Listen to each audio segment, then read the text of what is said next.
Mencuri pengetahuan masa depan. Dari jualan korek api, aku jadi bos besar berkat tahu kapan internet akan meledak. Aku bersumpah, kemiskinan tidak akan pernah menyentuhku lagi. Aku hanya punya 7 hari untuk mengubah uang Rp100.000 menjadi Rp5 juta, dengan jaminan sepotong emas kecil.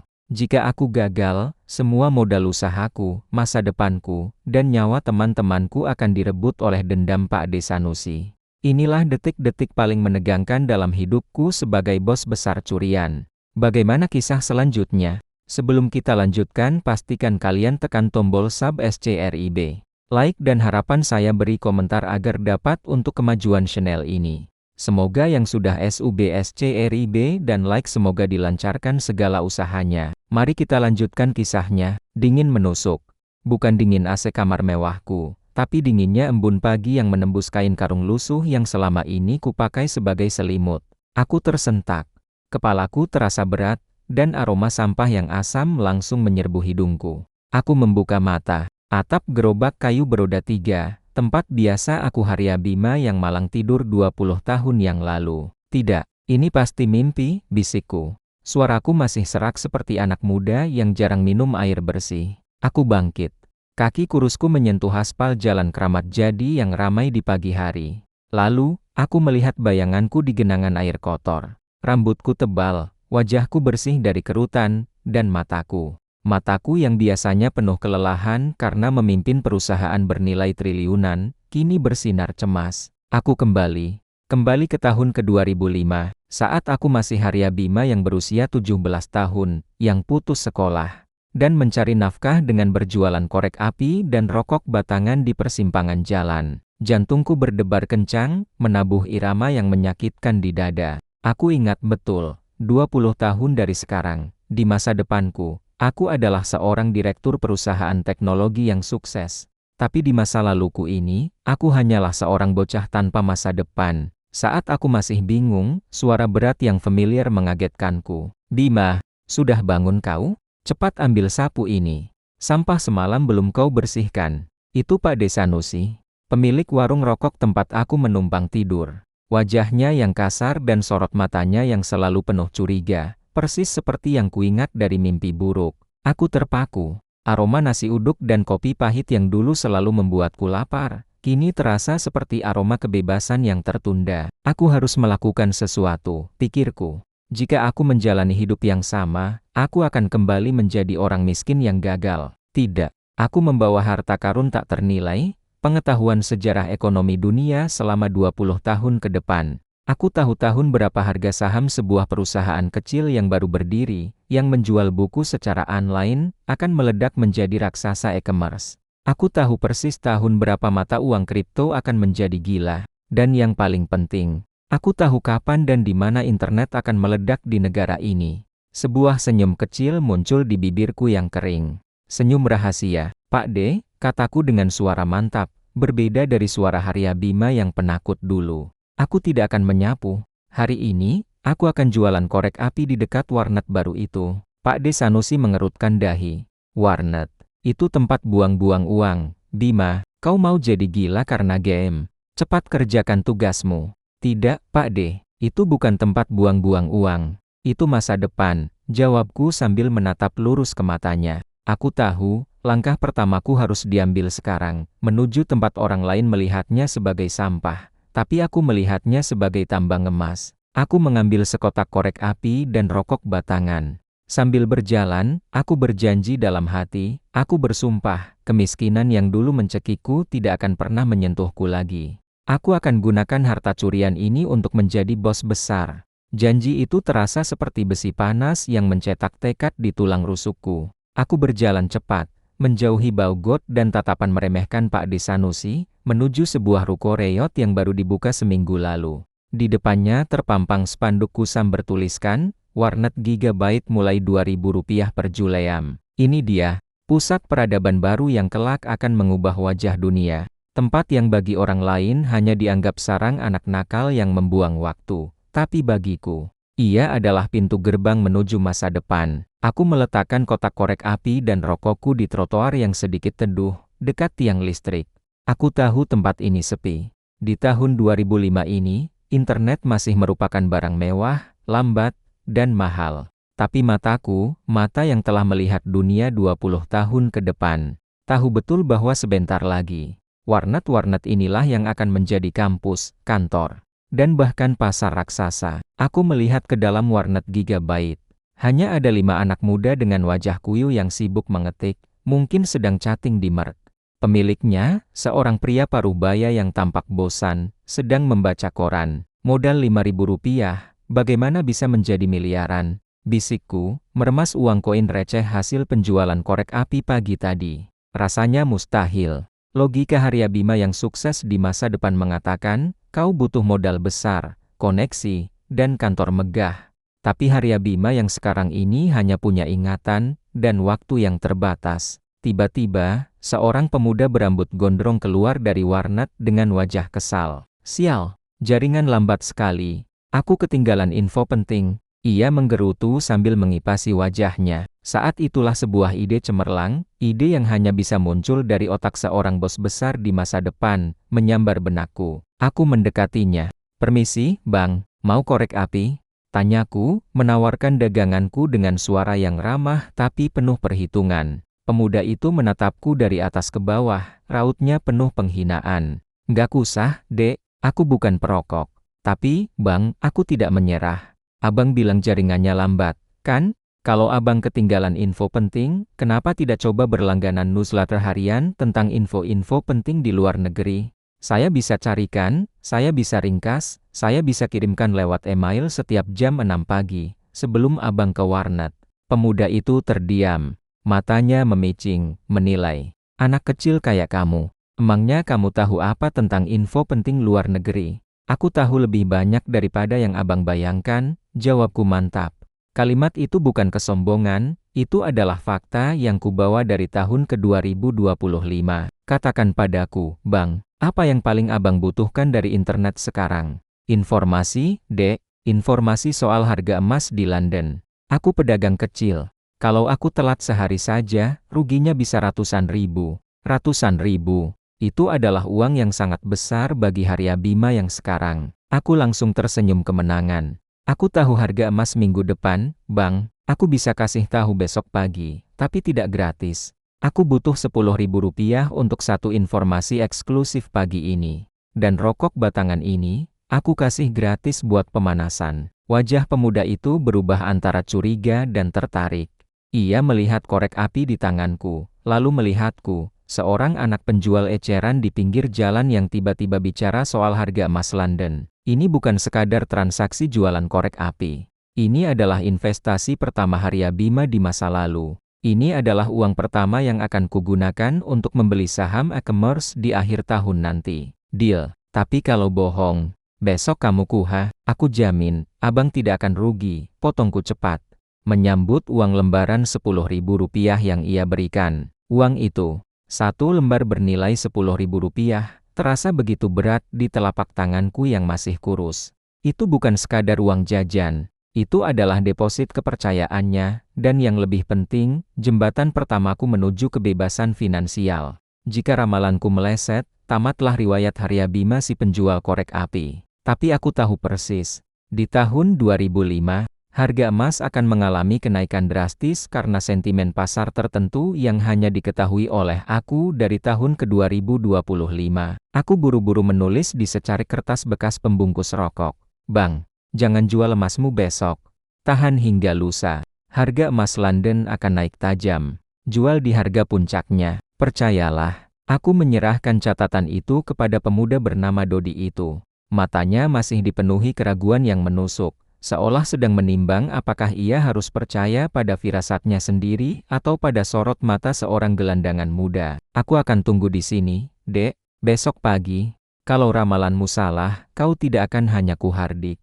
Kau akan kuadukan ke Pak Desanusi, dan kau tahu akibatnya. Ancam Dodi, nadanya mengandung nada ancaman dingin. Jantungku berdebar tak karuan. Aku tahu aku benar. Tapi menunggu satu malam terasa seperti menunggu 1 tahun di penjara. Aku kembali ke tempat tidurku di gerobak, tetapi tidur menjadi barang mewah yang tak terjangkau. Otakku bekerja keras. Rp10.000 ini harus diselamatkan sebagai modal awal membeli saham teknologi. Aku tidak boleh menggunakannya, bahkan untuk makan. Bagaimana aku bisa hidup dan mencari informasi tanpa modal? Tiba-tiba, suara derit kayu membuatku tersentak. Bima, bangun kau.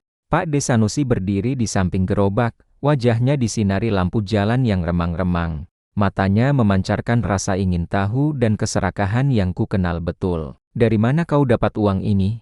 Pak De Sanusi menjentikan lembaran 10 ribuan yang entah sejak kapan sudah berada di tangannya. Itu uangku, Pak De. Hasil jualan. Seruku, berusaha merebutnya kembali, tapi tangannya terlalu kuat.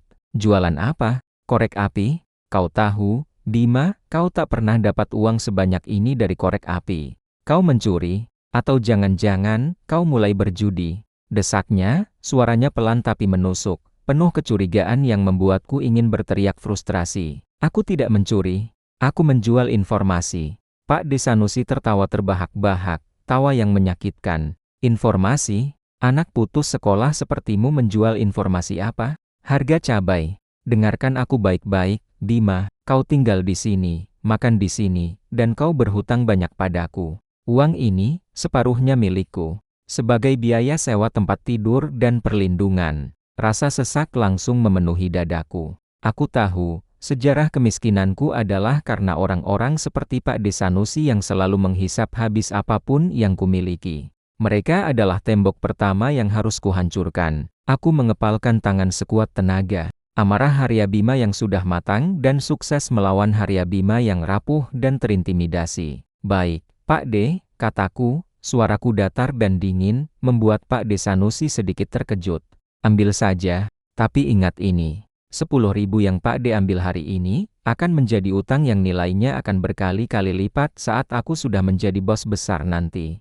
Ini bukan bagi hasil, ini adalah pinjaman tanpa bunga. Aku akan menagihnya. Pak De Sanusi hanya mencibir sambil berlalu, menganggap perkataanku hanya bualan anak kecil. Tapi dia tidak tahu, aku tidak bermain-main.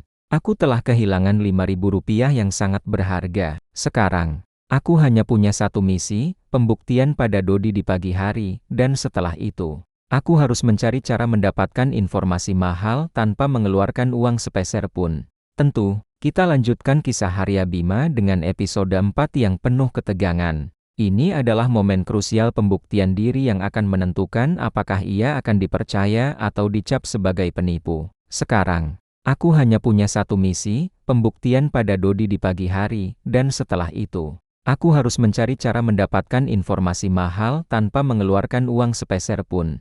Malam berlalu dengan sangat lambat. Aku tidak tidur, hanya duduk di gerobak sambil menghitung setiap jam, mendengarkan deru truk yang lewat. Aku tahu ramalanku pasti benar, kenaikan harga emas adalah fakta sejarah. Tapi rasa takut Harya Bima yang dulu miskin dan terintimidasi tetap merayap. Khawatir jika ada hal kecil yang kulupakan dari memori masa depanku. Saat fajar mulai menyingsing, dan azan subuh berkumandang, aku sudah berada di depan warnet Gigabyte. Menunggu Dodi, 5 menit, 10 menit. Jantungku berdebar semakin cepat. Lalu, terdengar suara derap langkah tergesa-gesa. Dodi muncul, tetapi bukan dengan wajah marah seperti yang kuharapkan, melainkan dengan raut wajah yang terkejut dan tak percaya. Bima, serunya, suaranya sedikit bergetar. Dia langsung menyambar bahuku, cengkeramannya kuat. Kau serius? Dari mana kau tahu? Aku tersenyum tipis. Kenapa, Bang? Apakah prediksi harga emasnya tepat? Dodi menggelengkan kepala, lalu tiba-tiba tertawa keras, tawa lega yang menular. Tepat sekali, Dek. Bukan cuma tepat, tapi sangat tepat.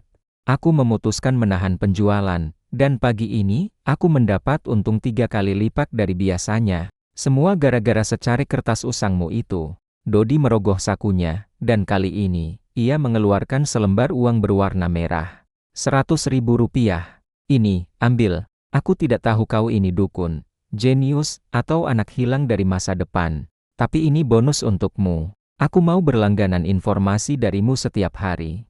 Pokoknya, berikan aku informasi apapun yang bisa membuatku kaya. Bima, darah di tubuhku terasa panas. Ini adalah momentum. Bukti bahwa pengetahuan adalah mata uang yang jauh lebih berharga daripada uang fisik. Aku berhasil melewati ujian pertama, rupiah ke 100.000. Uang yang luar biasa besarnya. Baik. Bang Dodi, besok, aku akan siapkan info baru. Tapi hari ini aku harus bekerja keras, kataku. Sambil menggenggam uang itu rata-rat, Dodi mengangguk antusias dan bergegas masuk kembali ke warnet.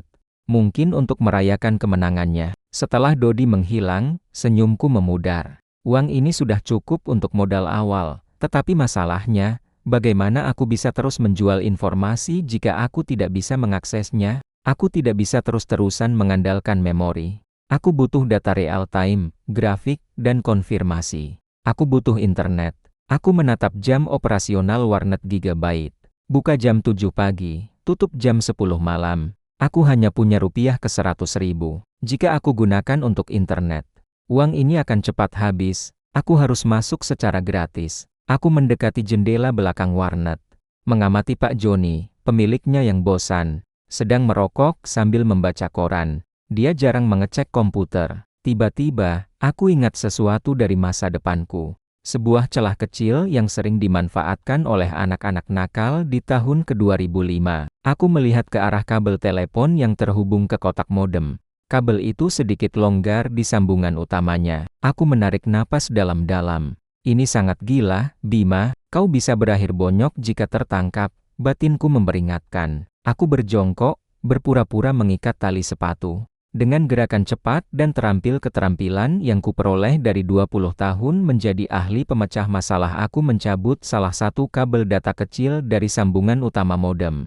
Hanya sedikit, cukup untuk membuat koneksi terputus. Seketika, di dalam warnet terdengar teriakan frustrasi. Jaringan putus lagi. Pak Joni, si pemilik, langsung panik. Ia berteriak, sial, ada apa ini lagi? Ini adalah kesempatanku. Aku langsung berdiri dan berlari masuk ke dalam warnet, berpura-pura menjadi pelanggan yang sangat khawatir. Pak, jaringannya putus, Pak. Coba saya bantu lihat. Saya sering betulin kabel di rumah teman saya. Teriakku bersemangat. Pak Joni, yang bingung dan sudah tua, menatapku dengan mata penuh harapan. Oh, nak, benarkah? Tolong. Jika jaringannya mati, aku rugi besar. Aku langsung menuju ke meja operator, berpura-pura memeriksa komputer utama. Sebenarnya, aku tidak memeriksa, melainkan mencari celah pada program billing sederhana yang ia gunakan. Ah, ini cuma masalah kecil, Pak, kataku, saat aku melihat icon program billing di sudut layar. Pakai komputer mana yang mati total? Biar saya coba tes settingnya dulu. Saat Pak Joni lengah, hanya dalam sepersekian detik, aku dengan cepat mengubah setting pada komputer nomor 5, komputer yang paling tersembunyi. Aku menonaktifkan timer tagihan, membuat komputer itu menjadi terminal gratis seumur hidup, hanya untukku. Aku berhasil, bisikku dalam hati, rasa adrenalin membanjiri seluruh tubuh. Aku telah mengelabui sistem. Sudah beres, Pak. Cuma restart sedikit. Kataku lantang, sambil dengan sengaja menendang pelan sambungan kabel yang tadi kulepaskan agar terpasang kembali. Wah, terima kasih, nak. Kamu pintar sekali. Kau mau pakai komputer? Ambil saja yang manapun, 1 jam gratis dariku. Kata Pak Joni lega. Terima kasih, Pak. Aku ambil komputer nomor 5 saja, jawabku sambil tersenyum licik.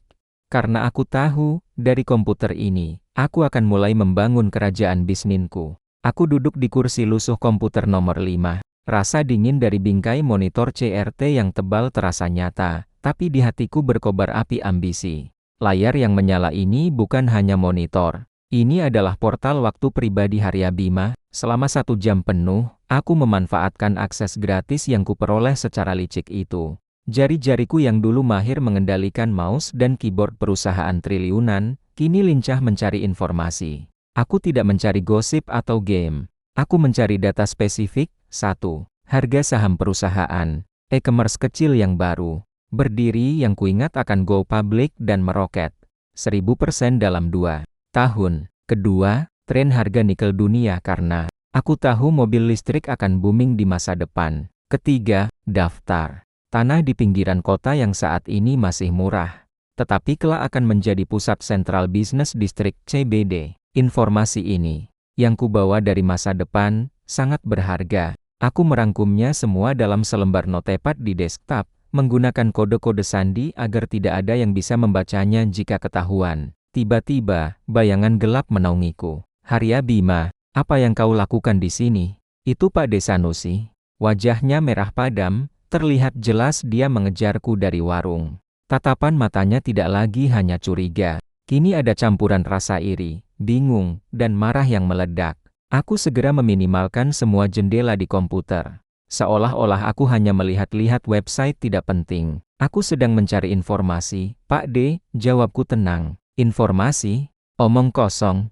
Kau seharusnya jualan korek api di luar. Bukan malah duduk manis di tempat mahal ini. Kau kira Pak Joni tidak menagihmu? Desaknya, suaranya naik 1 oktav. Membuat beberapa anak di warnet menoleh.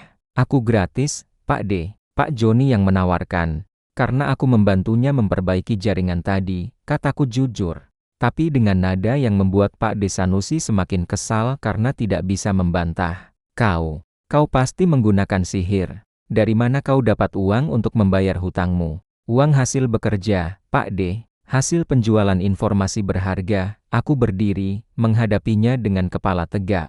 Pak D ambil Rp5.000, tapi aku sudah mendapatkan ratusan kali lipat. Kekayaan tidak diukur dari seberapa keras kita menyapu, Pak D, tapi seberapa pintar kita melihat peluang. Kata-kataku menusuk tepat di harga dirinya. Pak De Sanusi mundur selangkah, wajahnya pucat karena malu dan marah yang tertahan. Dengar, bocah. Jangan kau macam-macam di wilayahku. Cepat kembali atau semua barang-barangmu akan kubakar. Ancamnya, sebelum berbalik dan pergi dengan langkah tergesa-gesa, jelas merasa kalah dalam pertarungan argumen. Aku tahu ancaman itu tidak main-main. Konflikku dengan Pak De Sanusi telah resmi dimulai. Dia adalah representasi dari kemiskinan mentalitas yang harus kutinggalkan. Aku kembali menatap layar komputer. Aku punya waktu terbatas sebelum Pak Joni menyadari program billingnya rusak. Aku harus bertindak sekarang. Rupiah ke 100.000. Aku tidak bisa membeli saham besar, tapi aku bisa melakukan investasi yang sangat berisiko tinggi. Aku tahu di mana harus menanamnya. Aku bergegas keluar, menuju pasar kecil di sudut jalan, di mana sebuah lapak kecil menjual emas dan perhiasan bekas. Aku mencari Dodi, tapi dia tidak ada. Aku mendekati penjualnya. Seorang wanita paruh baya yang tampak lelah. Permisi, Bu, saya mau beli emas, kataku. Wanita itu melirikku aneh. Emas? Kau punya uang berapa, Nak? Kau mau beli anting-anting bayi? Saya mau beli apapun yang paling kecil, Bu. Tapi saya tidak mau perhiasan. Saya mau emas batangan kecil, yang biasa untuk tukar-tukar modal, kataku. Aku tahu di masa depan, perhiasan nilainya akan jatuh.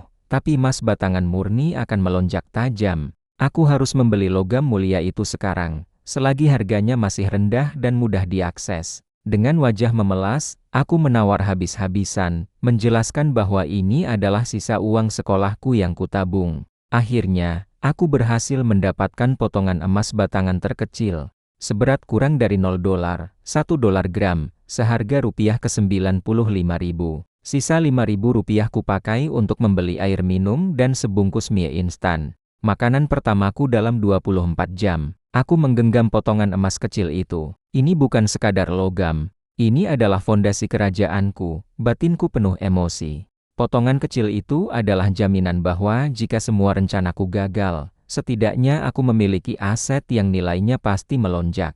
Kini, modal telah ditanam. Langkah selanjutnya adalah menyiapkan bisnis yang menggunakan kekuatan internet, sebelum orang lain menyadarinya. Aku harus menemukan orang yang tepat untuk membantuku, seseorang yang punya akses ke teknologi, tapi belum melihat potensi pasarnya. Aku tahu betul, di era 2005, teknologi dan internet adalah lahan basah yang siap meledak. Tetapi aku tidak punya kemampuan teknis untuk membangun platform online sendiri. Aku butuh seorang jenius coding yang sedang kelaparan. Aku duduk kembali di komputer nomor 5, menyamar sebagai remaja yang sedang bermain game sederhana, tetapi mataku mengamati setiap pengunjung warnet. Aku mencari seseorang yang ekspresinya lebih dari sekadar bermain. Seseorang yang tampak sedang menciptakan. Tiba-tiba, pandanganku tertuju pada sudut paling gelap, komputer nomor 1. Duduk di sana, seorang remaja laki-laki bernama Danang. Tubuhnya kurus, kacamatanya tebal, dan bajunya kumal. Tangannya bergerak cepat di atas keyboard, bukan untuk bermain, melainkan untuk menulis rangkaian kode rumit yang hanya bisa kubaca dengan mata aku yang berasal dari masa depan. Dia sedang membuat program sederhana untuk mengoptimalkan bandwidth warnet, sebuah proyek gila yang seharusnya tidak dikerjakan oleh anak SMA. Dia orangnya, bisikku. Danang adalah tipikal founding partner yang diremehkan. Aku menunggu hingga Pak Joni pergi sebentar untuk membeli kopi. Ini adalah kesempatan emas. Aku berjalan perlahan menghampiri Danang. Dia tidak menyadari kehadiranku, terlalu fokus pada kode-kode di layarnya. "Hei," sapaku pelan. Danang terkejut, hampir menjatuhkan mouse-nya. Ia menatapku dengan tatapan waspada, seolah aku adalah pengganggu yang siap memintanya mentraktir makanan. "Ada apa? Jangan ganggu, aku sedang sibuk," katanya ketus, mencoba menutupi layar komputernya. "Sibuk apa?" "Sibuk mencoba memperbaiki bug di sistem warnet Gigabyte yang sebenarnya tidak akan pernah berhasil karena servernya memang kuno," tanyaku dengan nada dingin dan penuh percaya diri. Danang terbelalak. Dia tahu aku benar. Hanya orang yang mengerti teknik tingkat tinggi yang tahu tentang bug itu. "Siapa kau?" "Kau bukan anak sini," desaknya. "Namaku Haryabima, penjual korek api di luar. Dan aku tahu, kau adalah orang yang akan menjadi arsitek jaringan terbesar di Indonesia 20 tahun dari sekarang," kataku. Kalimatku menusuk tepat ke inti mimpi terbesarnya. Wajah Danang menunjukkan campuran antara penghinaan dan ketertarikan. "Omong kosong apa ini? Jaringan terbesar. Aku bahkan tidak punya uang untuk membayar warnet ini besok." Aku tersenyum misterius. "Justru karena itu, kau tidak punya uang, aku pun miskin. Tapi aku punya sesuatu yang kau tidak punya, peta jalan menuju kekayaan. Aku punya data yang tak ternilai dari masa depan." Aku mendekat, membungkuk, dan berbisik pelan, hanya untuk didengar oleh Danang. "Danang, aku tahu persis bahwa dalam 18 bulan ke depan, akan ada perusahaan search engine besar dari Amerika yang akan membeli perusahaan kecil lokal. Dan aku tahu siapa pemilik perusahaan kecil itu. Kita akan membuat perusahaan yang jauh lebih baik, dan kita akan menjualnya pada raksasa Amerika itu, menghasilkan uang yang tak terbayangkan." Mata Danang membulat. Dia tidak percaya pada ramalanku, tapi matanya melihat visi yang sangat besar, sesuatu yang tidak pernah terbayangkan di dunia warnet yang remang-remang itu. Tunggu, kau gila, atau kau sedang mabuk? Kenapa kau menceritakan hal ini padaku? Kenapa tidak kau lakukan sendiri?" Tanyanya, suaranya pelan dan penuh emosi yang campur aduk. "Karena aku tidak bisa coding, Danang. Dan yang paling penting," kataku sambil mengeluarkan potongan emas kecil dari saku celanaku, memantulkan cahaya lampu warnet yang redup. "Karena aku butuh seseorang yang bisa kupercaya. Aku akan memberikanmu ini, emas batangan kecil, sebagai modal pertama dan jaminan bahwa aku serius. Dan besok, kau akan membuatkan satu program sederhana untukku, sistem pre-order barang murah dari China." Danang menatap emas kecil di tanganku, lalu menatapku. "Haryabima, si penjual korek api. Taruhan ini, taruhan yang kuberikan padanya, adalah taruhan gila yang tak mungkin ditolak oleh orang yang putus asa." Saat itu, Pak Joni kembali dari membeli kopi. Dia berjalan lurus ke arah komputer nomor 5. "Haryabima, kau sudah di sini lagi? Ini sudah lebih dari 2 jam. Coba kulihat billingmu." Seketika ketegangan memenuhi ruangan. Pak Joni akan menyadari bahwa timer komputernya tidak bergerak. Pak Joni menatap layar komputer operator, lalu menoleh ke komputer nomor 5 tempatku duduk, lalu kembali menatap layar billingnya. Kerutan di dahinya semakin dalam, mencerminkan kebingungan yang berubah menjadi kemarahan. "Bima, kau sudah di sini sejak tadi pagi, tapi timermu hanya berjalan 1 menit. Kau pasti mematikan program billingku, ya?"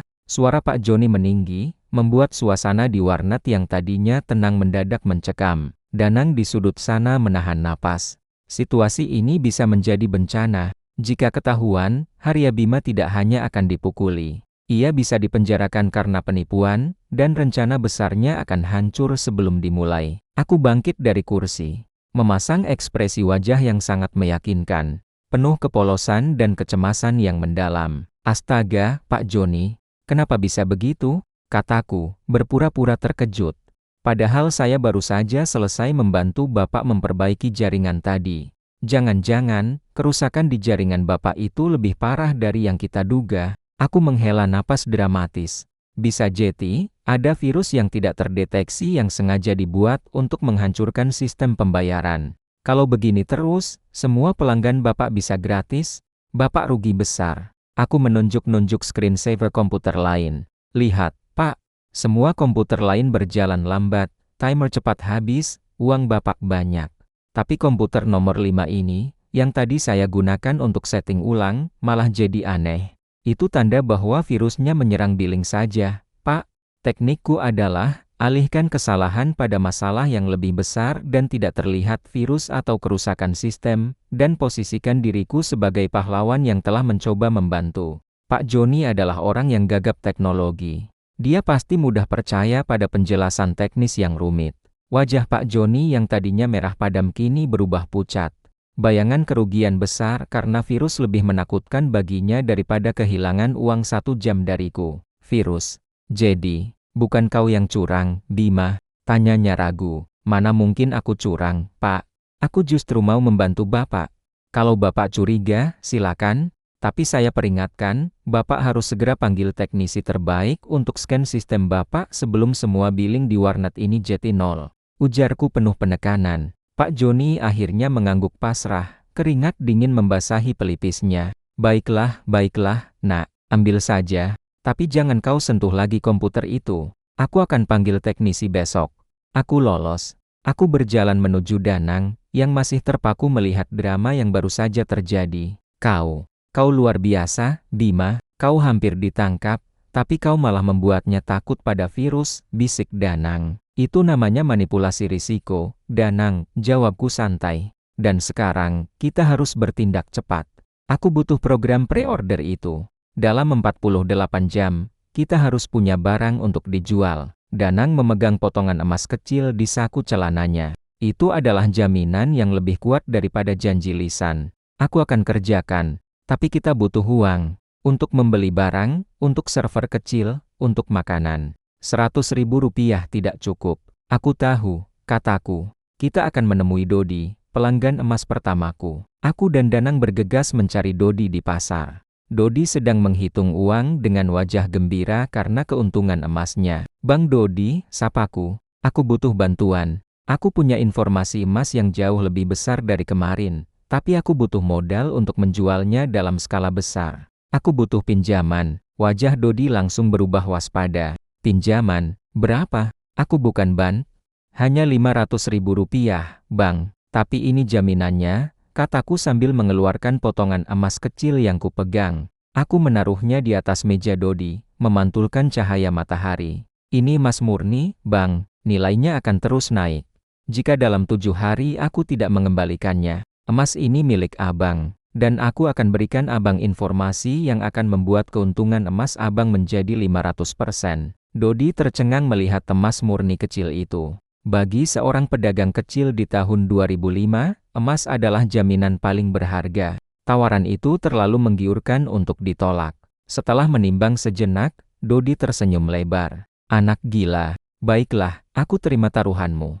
Tapi jangan coba-coba lari, Bima. Aku menggenggam uang 500.000 rupiah itu. Kini, total modal yang kumiliki, termasuk emas murni yang menjadi jaminan, adalah rupiah ke-600.000. Cukup untuk memulai bisnis pertamaku di masa lalu. Bisnis yang akan memanfaatkan celah tren jual beli dari China. Danang, kita punya uang dan kita punya waktu.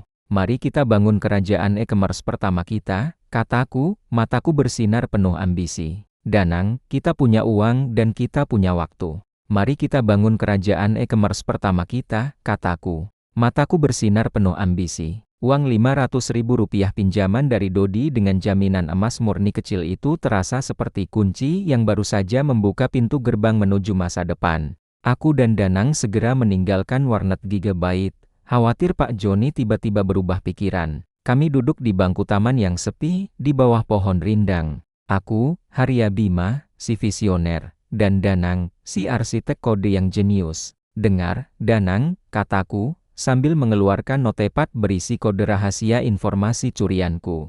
Kita tidak bisa membuat website yang mahal dan canggih sekarang. Teknologi kita terbatas. Kita akan menggunakan apa yang ada, forum online dan milist email. Danang mengerutkan dahi. Forum, milist, itu kuno, Bima, tepat.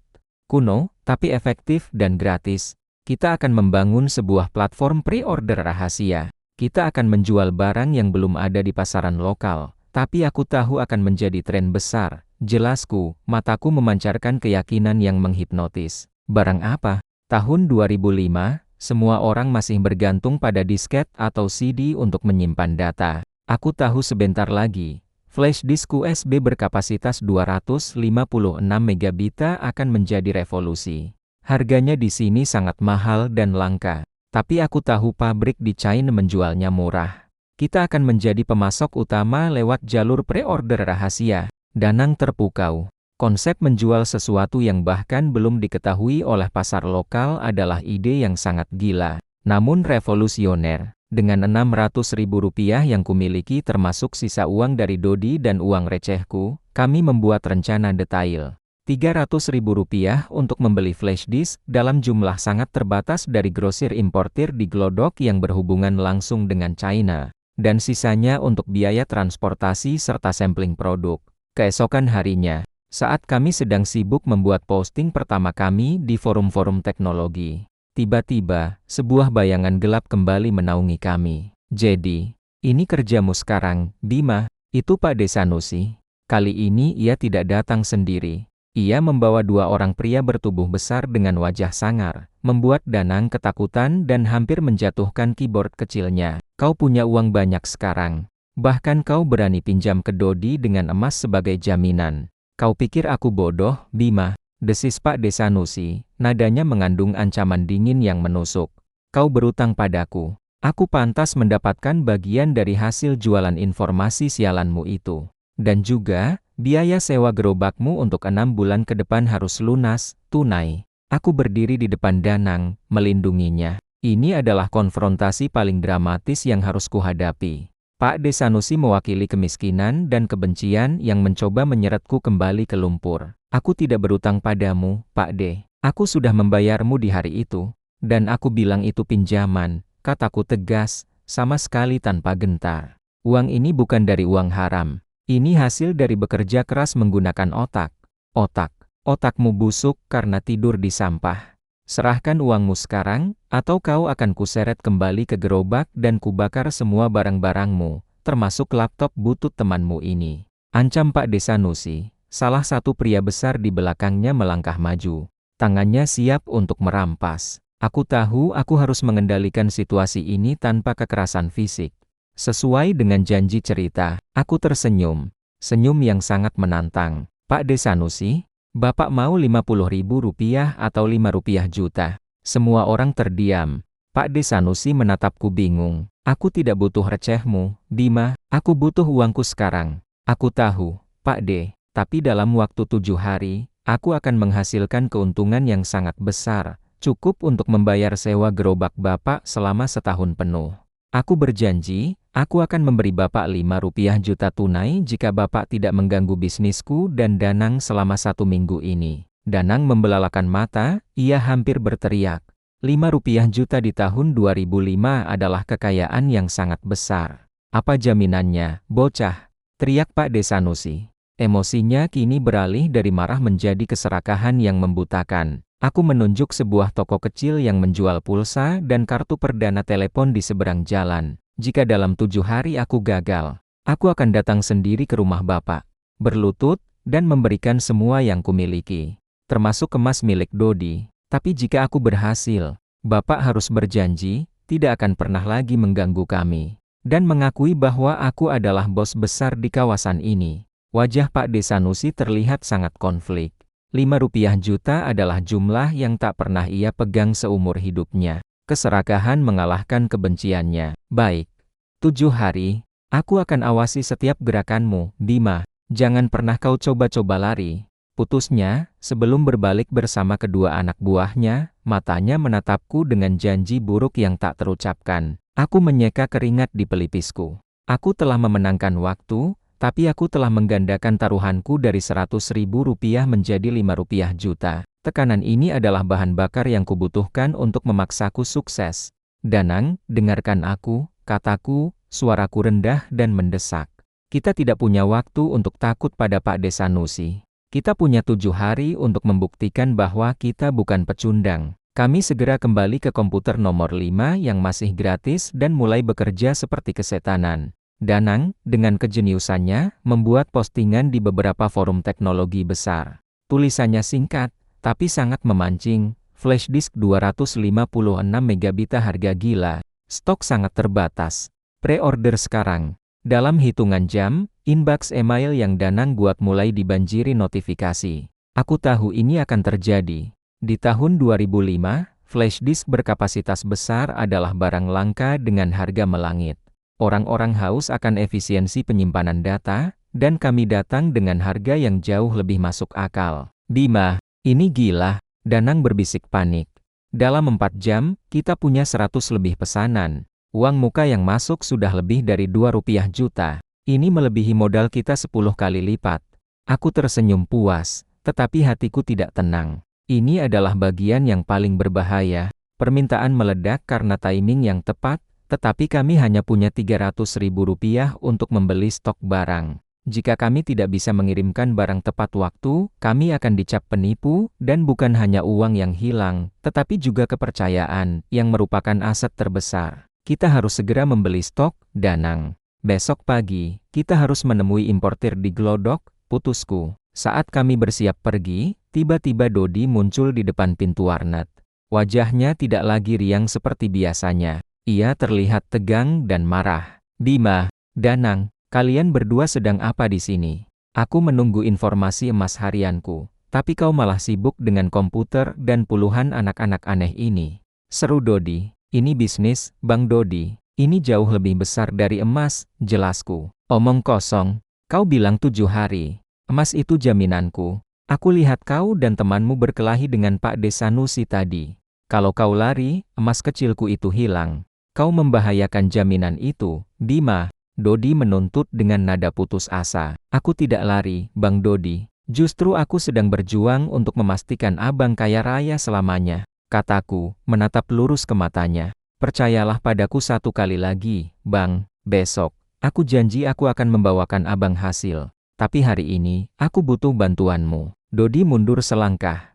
Ia melihat uang hasil pre-order yang kami pegang, dan ia melihat ketakutan di mata Danang. Namun ia juga melihat api keyakinan yang tidak goyah di mataku. Bantuan apa? Tanyanya curiga. Aku butuh bantuan untuk membeli barang di Glodok.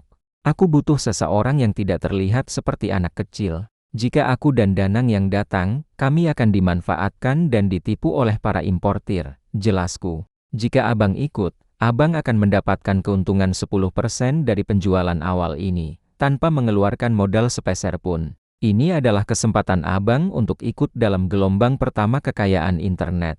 Dodi terdiam lama. Ia menatap ke bawah, meremas tangannya. Taruhannya besar. Emasnya ada di tanganku, dan Haryabima kini menawarinya janji keuntungan fantastis. Akhirnya, Dodi menghela napas panjang. Sial. Aku tidak tahu kenapa aku mempercayaimu, Bima, tapi baik. Aku akan ikut. Tapi kalau ada masalah, kau yang tanggung jawab. Keesokan harinya, kami berangkat ke Glodok, pusat perdagangan elektronik. Dodi, yang berperan sebagai pembeli utama, Danang, sebagai penasihat teknis, dan aku, Haryabima, sang arsitek rahasia yang memegang data harga dan kuantitas persis dari masa depan. Saat kami bernegosiasi dengan seorang importir yang licik, ia mencoba menaikkan harga tinggi-tinggi. Harganya segini, mau ambil atau tidak? Barang langka, bentak importir itu. Aku menyikut Dodi. Tahan, Bang Dodi. Jangan mau. Aku melangkah maju. Pak, jangan bohong. Aku tahu persis, minggu depan, pabrik dari Shenzhen akan membanjiri Jakarta dengan stok flash disk ini. Jika Bapak tidak menjualnya kepada kami hari ini dengan harga X, maka minggu depan Bapak akan menjualnya dengan harga setengah dari X. Kami mengambil risiko besar. Jangan anggap kami bodoh. Importir itu terkejut. Matanya memicing. Bagaimana anak kecil ini tahu tentang detail supply chain dari Shenzhen? Tidak ada yang tahu kecuali orang dalam. Setelah negosiasi yang keras dan penuh gertakan yang didasari pengetahuan curianku, kami berhasil mendapatkan jumlah flash disk yang jauh lebih banyak dari yang kami harapkan, dengan harga termurah. Saat kami berjalan keluar dari Glodok, membawa tas penuh barang dagangan, Dodi menatapku dengan mata berkaca-kaca. Bima, Kau benar-benar tahu sesuatu yang tidak kami tahu. Kau memang luar biasa. Aku tersenyum. Sekarang, masalah supply sudah teratasi. Tinggal masalah distribusi cepat dan menghadapi ancaman Pak Desanusi dalam sisa waktu 5 hari. Kini, dengan stok flash disk di tangan dan uang muka dari pre-order yang sudah masuk, kami segera mendistribusikannya. Permintaan di forum online semakin menggila. Dalam 72 jam pertama, kami berhasil melipat gandakan modal awal. Uang yang kami pegang kini bukan lagi ratusan ribu, melainkan belasan juta rupiah, sebuah angka fantastis bagi anak jalanan tahun ke-2005. Danang, yang awalnya penuh keraguan, kini bekerja dengan penuh semangat. Ia melihat bahwa coding dan pengetahuannya dihargai, bukan lagi diremehkan.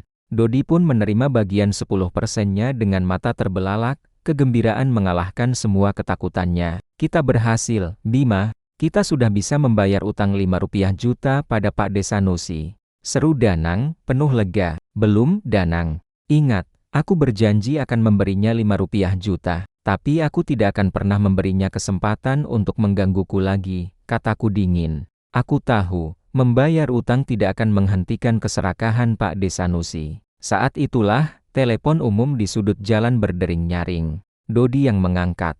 Wajahnya seketika pucat pasi. Bima, gawat. Pak Desanusi, dia melaporkanmu ke pemilik ruko yang menyewakan warung rokoknya. Dia bilang kau mencuri meteran listrik utama di kompleks ruko, dan kau menjualnya untuk modal bisnis. Dia bilang, dia punya saksi. Dunia seakan berputar. Tuduhan mencuri listrik adalah kejahatan serius di mata hukum dan bisa membuatku dipenjara bertahun-tahun. Ini bukan hanya tentang uang. Ini tentang kehancuran reputasi dan masa depan. Pak Desanusi tidak hanya ingin uangku. Dia ingin menghancurkanku. Aku tidak pernah menyentuh meteran listrik itu, Bang Dodi. Ini jebakan. Dia dendam karena aku meremehkan dia di depan anak buahnya. Seruku, merasakan kemarahan yang membakar. Dia sudah memanggil polisi. Mereka akan datang dalam 1 jam. Kata Dodi, panik. Danang menatapku dengan mata ketakutan. Bima, kita harus lari. Uang ini kita pakai untuk kabur. Aku menggenggam erat tas berisi uang hasil penjualan. Melarikan diri berarti kembali menjadi pecundang. Dan mengorbankan Danang dan Dodi yang sudah percaya padaku. Tidak, Haria Bima yang berasal dari masa depan tidak akan pernah lari dari konflik. Aku menarik napas dalam-dalam. Mengaktifkan kembali memori bos besarku. Lari? Tidak akan, kataku tegas. Pak Desanusi hanya punya kebencian dan kebohongan. Aku punya kebenaran dan modal. Modal? Untuk apa? Tanya Danang, bingung. Untuk menyewa ahli hukum. Kita akan menunjukkan pada Pak Desanusi bahwa di dunia bisnis, kekuatan bukan hanya diukur dari otot, tapi dari otak, dan penguasaan terhadap hukum. Aku mengeluarkan uang tunai 5 rupiah juta dari tas, dan memberikannya pada Dodi. Bang Dodi, ini 5 rupiah juta, bukan untuk Pak Desanusi, tapi untuk pengacara terbaik yang abang kenal. Cari yang paling mahal, paling licin, dan paling ditakuti di kota ini. Katakan padanya, aku butuh perlindungan hukum sekarang. Dodi tergagap melihat uang sebanyak itu. Pengacara, kau serius? Sangat serius. Danang, kau segera hapus semua file kerjamu di komputer nomor 5. Tinggalkan hanya game dan wallpaper tidak penting. Kita akan membuat mereka tidak menemukan apapun yang berhubungan dengan bisnis kita. Saat aku sedang memberikan instruksi, sebuah mobil patroli polisi mendekat. Jantungku berdebar kencang. Mereka datang, Bima, teriak Danang. Aku berdiri tegak. Aku tahu ini adalah titik balikku. Jika aku roboh di sini, aku akan kembali menjadi Haria Bima yang miskin dan gagal. Aku menatap petugas polisi yang turun dari mobil. Aku melangkah maju, bukan mundur. Selamat datang, Pak Polisi. Saya Haria Bima. Saya mendengar ada tuduhan palsu terhadap saya tentang pencurian listrik. Tuduhan itu adalah fitnah keji, dan saya sudah menyiapkan pengacara untuk membuktikan bahwa Tuan Sanusi sedang melakukan pencemaran nama baik yang terencana. Silakan, kita bicarakan ini di kantor polisi. Tapi aku peringatkan, Pak, jangan sentuh satupun barangku. Karena barang ini adalah modal usaha yang sudah terdaftar, dan aku akan menuntut siapapun yang mencoba menghalangi bisnis ini. Petugas polisi itu, yang biasanya hanya berurusan dengan pencopet dan preman kecil, terkejut melihat seorang remaja miskin yang berbicara dengan bahasa hukum. percaya diri, dan membawa tas berisi uang tunai yang mengesankan. Kata-kataku, meskipun diucapkan oleh seorang remaja berpenampilan kumal, membawa bobot kekuasaan dan keyakinan yang luar biasa. Petugas polisi itu tampak bingung, namun profesional. Mereka membawa Pak Desanusi, dua saksinya yang tampak gelisah, dan aku ke kantor polisi. Tidak lama kemudian, Dodi kembali, tidak sendiri. Ia membawa seorang pengacara yang dikenal sangat cerdas dan mahal, bernama Pak Herman. Wajah Pak Herman tampak penasaran dan sedikit geli melihat kliennya adalah seorang remaja penjual korek api. Namun, saat melihat uang tunai Rp5 juta di tangannya, ia menjadi serius. Konfrontasi dimulai. Pak Desanusi dengan penuh semangat menuduhku mencuri dan menjual meteran listrik utama di kompleks ruko. Dia bahkan membawa bukti palsu berupa laporan sepihak dari pemilik ruko. Saat giliranku, aku tidak membantah, aku menyerang balik. Aku berbisik kepada Pak Herman, memberinya detail hukum yang sangat spesifik dan tak terduga detail tentang regulasi dan standar pengecekan meteran listrik yang baru diresmikan di tahun itu, yang hanya diketahui oleh orang-orang di masa depan. Pak Herman berdiri. "Tuan polisi, kami tidak mencuri. Kami difitnah," katanya tenang. Sesuai regulasi terbaru tentang instalasi listrik yang baru berlaku 4 bulan lalu, setiap meteran listrik utama harus memiliki segel pengaman standar nasional. Jika meteran itu benar-benar dicuri, maka segel tersebut pasti rusak. Semua orang di ruangan itu terdiam. Pak Herman melanjutkan, nadanya meningkat. "Saya tantang Tuan Sanusi untuk membuktikan di mana meteran yang dicuri itu. Dan saya minta Tuan polisi segera memeriksa, apakah meteran listrik yang tersisa di ruko tempat tinggal klien saya sudah terpasang segel resmi itu. Karena saya punya firasat, meteran yang ada di sana adalah meteran tua yang seharusnya sudah diganti. Dan Pak Sanusi sengaja membuat tuduhan ini untuk menutupi kelalaiannya dalam mengurus ruko." Wajah Pak Desanusi yang tadinya penuh kemenangan, kini berubah menjadi seputih kertas. Ternyata, Pak Desanusi memang gagal mengurus pergantian meteran listrik lama dengan standar baru. Meteran lama itu sering bermasalah dan dia takut dilaporkan. Ketika melihatku punya uang, dia menggunakan kelemahan itu sebagai senjata fitnahnya. Petugas polisi segera memanggil petugas teknis. Setelah pemeriksaan singkat, hasilnya diumumkan, meteran listrik di ruko itu memang meteran tua tanpa segel pengaman yang standar. Tuduhan Pak Desanusi runtuh.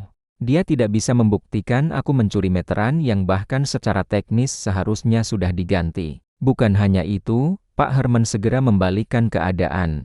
Dia menuntut Pak Desanusi atas pencemaran nama baik dan gangguan usaha. Pak Desanusi, yang sudah kehabisan kata-kata, hanya bisa menatapku dengan mata penuh kebencian dan kekalahan. Ia dipaksa berjanji untuk tidak pernah lagi mengganggu Haryabima. Aku telah menang. Kemenangan ini lebih berharga daripada semua uang yang kumiliki. Aku telah menghancurkan belenggu mentalitas miskin yang selalu merampas apapun dariku. Namun, kemenangan ini mahal. Aku kehilangan uang Rp5 juta untuk membayar jasa Pak Herman meskipun itu adalah investasi terbaik. Dan yang lebih penting, aku kehilangan 2 hari penuh untuk pengembangan bisnis. Saat aku berjalan keluar dari kantor polisi, Danang memelukku erat-erat. "Bima, kau pahlawan, kita selamat." Aku tersenyum, tetapi wajahku serius. "Kita memang selamat, Danang. Tapi pertarungan sebenarnya baru dimulai. Kita buang Rp5 juta hanya untuk berurusan dengan sampah. Kita harus segera menggandakan keuntungan kita, dan kita akan menanam modal yang lebih besar. Kali ini di dunia yang benar-benar aku kuasai, saham teknologi." Rasa lega bercampur adrenalin masih terasa saat kami meninggalkan kantor polisi. Meskipun menang, kerugian Rp5 juta terasa menyakitkan. Itu adalah uang hasil jerih payah pre-order yang seharusnya menjadi modal ekspansi. "Saham, Bima, tapi kita kan belum punya perusahaan resmi. Dan saham itu bukannya butuh banyak uang?" tanya Danang khawatir. "Kita tidak perlu membeli saham perusahaan besar yang sudah mapan sekarang, Danang. Itu sudah mahal. Kita akan menanam modal di perusahaan kecil yang belum dikenal, yang menjual buku online dan baru berdiri di Jakarta. Perusahaan yang kelak akan mengubah cara belanja di negara ini." Kataku penuh rahasia. Aku ingat betul, di tahun 2005 ini, ada sebuah perusahaan e-commerce yang sangat muda dan kesulitan modal. yang menjual saham pra-IPO sebelum penawaran umum perdana kepada investor kecil dengan harga sangat murah. Di masa depan, saham ini bernilai ribuan kali lipat. Masalah utamanya, bagaimana cara membeli saham ini tanpa dicurigai? Mengingat aku hanya seorang remaja tanpa identitas yang jelas, kita tidak bisa memegang uang tunai ini terus, Danang. Itu terlalu berbahaya, ujarku. Melihat tas berisi sisa keuntungan kami yang kini berjumlah sekitar 15 rupiah juta, kita harus mengamankannya di tempat yang legal dan aman. Dengan bantuan Dodi yang kini sepenuhnya loyal, kami pergi ke bank. Dodi, yang usianya sudah matang, bertindak sebagai wali dan membantu membuka rekening tabungan. Kami menyamarkan uang tersebut sebagai hasil penjualan barang dagangan kecil Dodi. Ini adalah langkah pertama menuju legalitas. Setelah uang aman, aku menarik sebagian kecil. Aku kemudian menginstruksikan Dodi untuk mencari informasi tentang perusahaan e-commerce kecil itu, yang namanya samar-samar masih kuingat dari masa depan. Jangan gunakan nama kita, Bang Dodi. Gunakan nama orang yang tidak ada hubungannya dengan kita, yang sudah abang percaya dan tidak akan mengganggu kita, pesanku. Dodi berhasil. Dalam 2 hari, ia kembali dengan formulir investasi pra-IPO. Aku menatap formulir itu. Nama perusahaan itu masih asing dan lucu di telinga orang ke 2005. Tapi di mataku, Arya Bima yang berasal dari masa depan, formulir ini adalah tiket emas menuju triliunan rupiah. Berapa yang harus kita tanam, Bima? Tanya Dodi. Suaranya bergetar. Semuanya, Bang Dodi. Semua yang kita miliki, minus sisa 1 rupiah juta untuk operasional. Aku tahu ini gila, tapi percayalah padaku. Jika ini berhasil, kita tidak perlu menjual flash disk lagi. Kita hanya perlu menunggu 3 tahun, dan kita akan menjadi pemilik saham dari raksasa teknologi. Dodi ragu, tapi ia melihat mata Arya Bima, mata yang telah melihat masa depan. Ia sudah menyaksikan keajaiban harga emas dan ledakan flash disk. Baik, Bima, kata Dodi, menghela napas pasrah. Aku akan tanam uang ini atas nama keponakanku. Kalau hilang, berarti memang takdirku miskin. Tapi kalau berhasil, kau berutang penjelasan padaku. Dengan tangan gemetar, Dodi menandatangani formulir dan menyerahkan cek tunai sebesar 14 rupiah juta untuk membeli saham pra-IPO. Aku merasa lega. Fondasi kekayaan sejati kini telah diletakkan. Aku tidak lagi hanya berjuang di pasar eceran. Aku telah berinvestasi di inti dari revolusi ekonomi masa depan. Namun, saat kami merayakan keberhasilan investasi itu, Danang tiba-tiba terlihat murung. Ada apa, Danang? Tanyaku. Kita sudah kaya, Bima, tapi bagaimana dengan kita? Aku melihatmu berjuang sendirian. Kau tidak pernah menggunakan pengetahuanmu untuk dirimu sendiri, untuk membuat ibumu bangga. Kau selalu berjuang untuk uang, tapi kau belum menemukan kebahagiaan sejatimu, kata Danang, menatapku dengan mata penuh empati. Kita sudah mengalahkan kemiskinan, Bima. Sekarang, apa yang akan kau lakukan dengan kekayaan dan masa depan yang kau ciptakan ini? Pertanyaan itu menusuk jantungku. Aku memang sudah menciptakan kekayaan, tapi aku belum menemukan alasan sejati mengapa aku kembali.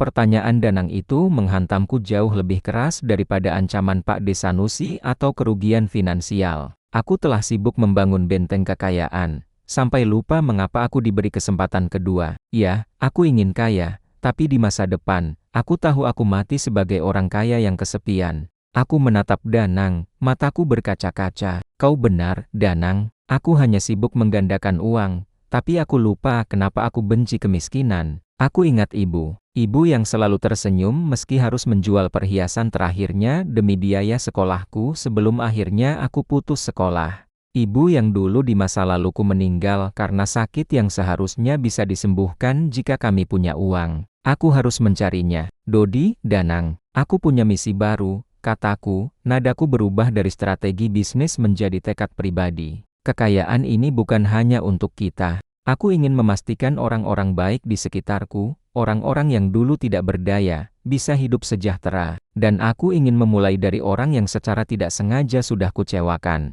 Siapa? Tanya Dodi dan Danang serempak. Aku tersenyum tipis. Pak Joni, pemilik warnet Gigabyte. Danang terkejut. Pak Joni, setelah kau menipu billing sistemnya, justru itu. Aku memanfaatkan ketidaktahuannya untuk keuntungan kita. Sekarang, aku harus menebusnya, kataku, sambil mengambil sebagian dari sisa Rp1 juta operasional. Kami mendatangi warnet Gigabyte.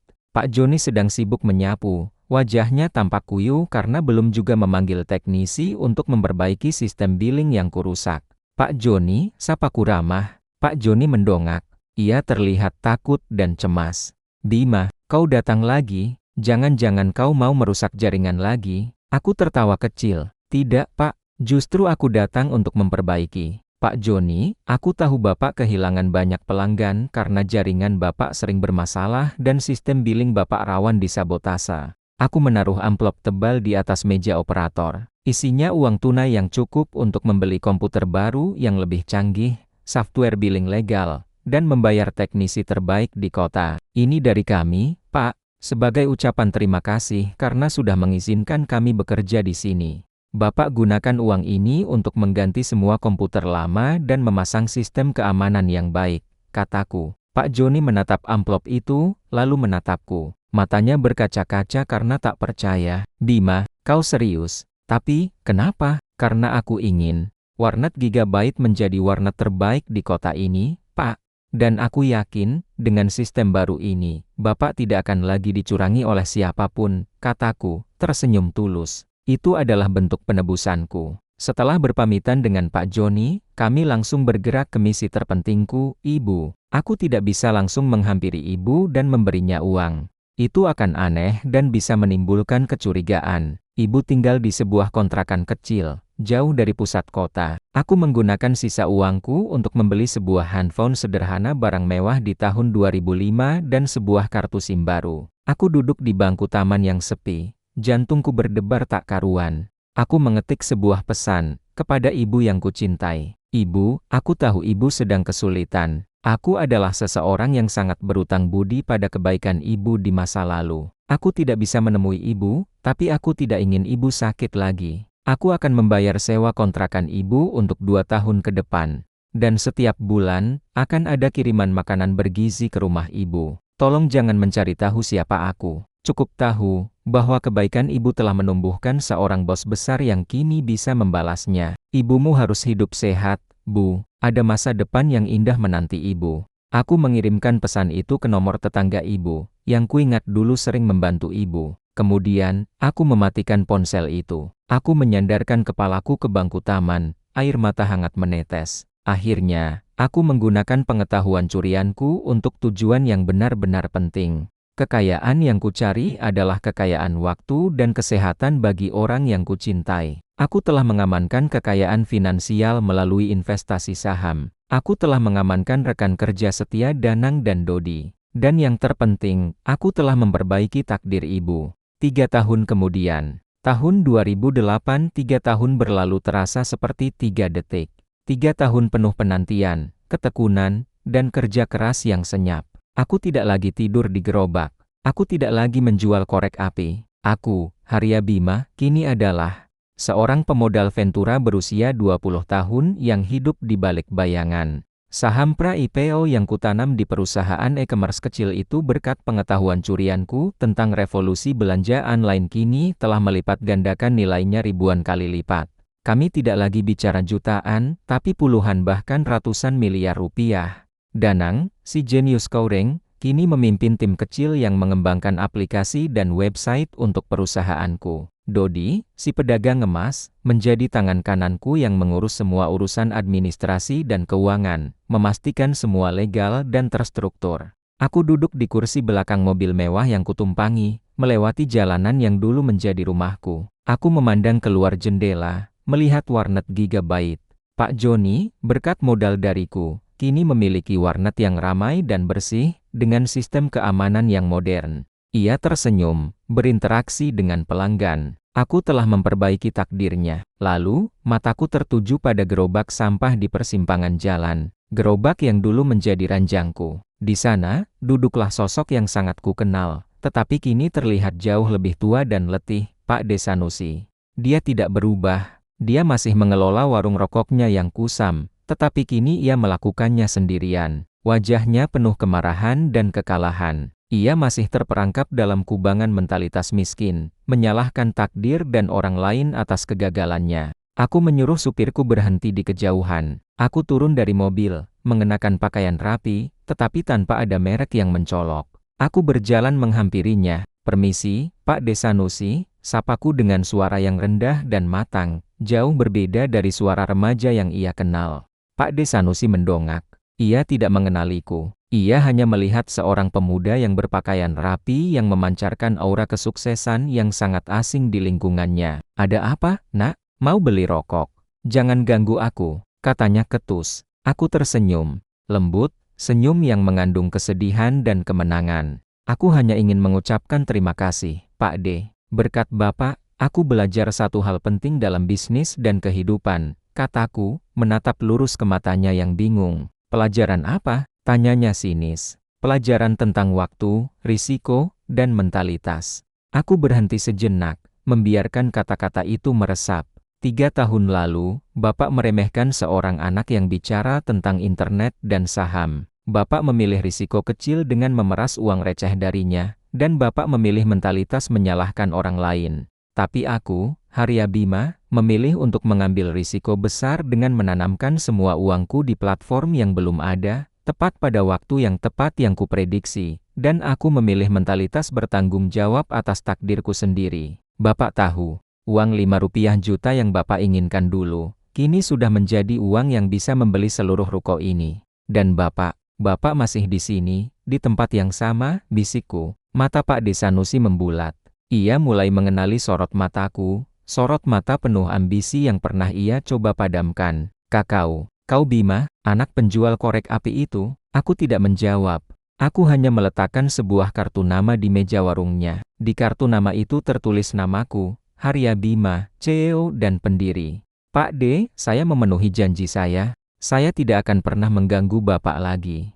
Saya hanya berharap Bapak mengerti bahwa kemiskinan sejadi bukanlah kurangnya uang, tapi ketakutan untuk menerima perubahan dan kebencian terhadap kesuksesan orang lain." Aku berbalik dan berjalan kembali ke mobil, meninggalkan Pak Desanusi yang kini duduk diam, memandang kartu nama itu dengan tangan gemetar. Aku tidak merasa benci lagi. Aku merasa kasihan. Aku telah memenangkan pertarungan melawan takdirku. Dan pelajaran terbesar adalah, pengetahuan adalah kekuatan. Tetapi kekuatan itu hanya berharga jika digunakan untuk menciptakan kebaikan dan perubahan, bukan hanya untuk balas dendam. Beberapa bulan kemudian, aku berdiri di podium aula megah sebuah hotel bintang 5. Di sampingku, Danang, yang kini berpenampilan profesional dan percaya diri, tersenyum bangga. Dodi, yang kini juga memakai jas rapi, duduk di barisan depan bersama istrinya. Hari itu adalah peresmian resmi perusahaan kami. Perusahaan yang lahir dari pre-order flash disk di forum online dan didanai oleh saham yang dibeli dengan uang receh hasil jualan korek api. Nama perusahaan itu, Bima Karya Digital. Dalam pidato peresmian, aku tidak bicara tentang uang atau angka saham. Aku bicara tentang keadilan. Saya, Harya Bima, pernah menjadi orang yang sangat miskin. Saya tahu rasanya tidur dengan perut kosong dan dicaci maki. Hari ini, saya berdiri di sini bukan untuk merayakan uang, tetapi untuk merayakan keadilan kesempatan. Kataku lantang. Keadilan yang saya yakini bukan hanya tentang menghukum orang jahat, tetapi tentang memberikan modal dan peluang kepada orang baik yang tidak punya apa-apa. Aku mengumumkan bahwa seluruh laba dari penjualan saham pra-IPO yang telah menghasilkan kekayaan tak terbayangkan akan dialokasikan untuk mendirikan Yayasan Gerobak Impian. Yayasan ini, jelasku, suaraku sedikit bergetar karena emosi. Bertujuan untuk mencari dan membiayai anak-anak jalanan yang cerdas, anak-anak yang putus sekolah, dan anak-anak yang diremehkan. Kami akan memberi mereka pendidikan, modal, dan, yang paling penting, kesempatan untuk melihat masa depan mereka sendiri. Ini adalah warisan dari Harya Bima yang dulu miskin, yang kini tahu bahwa pengetahuan jauh lebih berharga daripada emas. Sore itu, di rumah yang kubelikan untuk ibu, akhirnya aku memutuskan untuk menemuinya. Ibu duduk di teras, membaca buku, tampak sehat dan tenang. Wajahnya tidak lagi dihiasi kerutan kesedihan. Aku mendekat, jantungku berdegup kencang. Ia mendongak, matanya yang teduh menatapku. Ia tidak mengenaliku, karena terakhir kali ia melihatku, aku adalah remaja kurus yang dipenuhi keputusasaan. "Permisi, Bu," sapaku, suaraku tercekat. Ibu tersenyum. "Ya, Nak, ada yang bisa Ibu bantu?" Saya adalah Harya Bima," kataku, air mataku tumpah. Wajah ibu berubah drastis.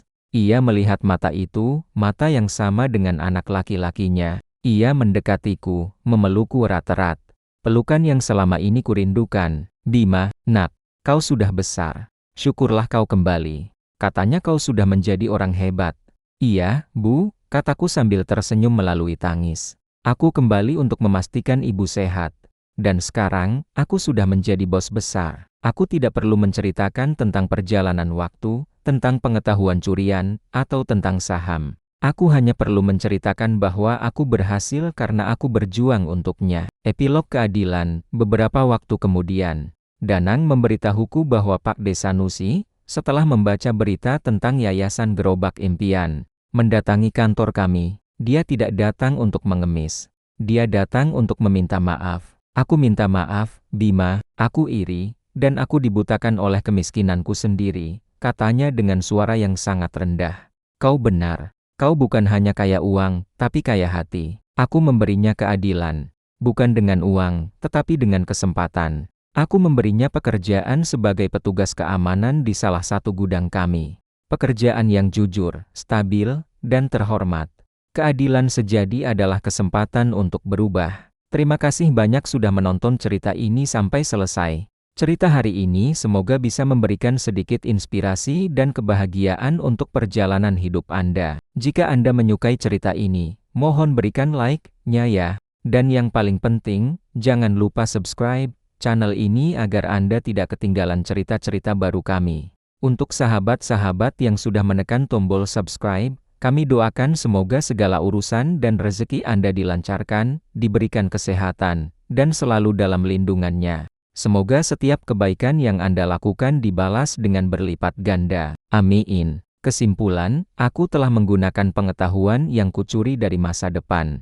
Bukan untuk menghukum masa lalu, tetapi untuk menciptakan masa depan yang lebih adil dan penuh harapan. Aku belajar bahwa krisis ekonomi terbesar di dunia akan selalu ada. Tetapi krisis terbesar yang harus ditaklukkan adalah krisis mentalitas miskin dan ketakutan akan peluang. Aku kembali ke tahun 2005 bukan hanya untuk menjadi kaya, tetapi untuk menjadi Harya Bima yang lebih baik, yang tahu cara berbagi kekayaannya. Tamat.